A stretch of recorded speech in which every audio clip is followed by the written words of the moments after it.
খেতে বসেছি গো। কি রান্না করেছি? ও মা বলো না, আজকে অনেক কিছু রান্না করেছি। ইলিশ মাছ রান্না করেছি, পাবদা মাছ রান্না করেছি। তোমার জামাই আজকে অনেক কিছু বাজার করেছিল, কত কি রান্না করেছি। আচ্ছা ঠিক আছে, তুমি এখন রাখো, আমি খেয়ে নিই, খুব খিদে পেয়েছে। হ্যাঁ, কি দরকার ছিল মিথ্যে কথাটা বলার? খাচ্ছি তো শাক ভাত।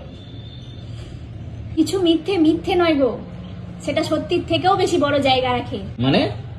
দেখো, আজকে যদি আমি মাকে সত্যি কথাটা বলতাম যে আমি শাক ভাত খাচ্ছি, তাহলে কি আমার মায়ের মনটা ঠিক থাকতো? আমার মা রাত্রে ভালো করে ঘুমাতে পারতো? আর মা তো এটাও ভাবতে পারতো যে আমি আমার মেয়েকে ভালো ছেলের হাতে বিয়ে দিতে পারিনি, তাই না? তাহলে আমার মায়ের ভালো থাকার জন্য যদি আমাকে মিথ্যে কথা বলতে হয়, তাহলে আমি মিথ্যে কথা বলতে রাজি আছি। আর মন্দিরের প্রসাদ, সে শসার টুকরো হোক বা মিষ্টি, সেটা দুটোরই স্বাদ সমান। আমি আমার স্বামীর ঘরে শাক ভাত খাচ্ছি না মাছ ভাত খাচ্ছি, সেটা বড় মানে হয় না। তুমি আমার সাথে সুখে আছো, আমি তোমার সাথে সুখে আছি, এটাই বড় কথা। এর থেকে বড় আর কিছু হতে পারে কি? না, তুমি ঠিকই বলেছো গো।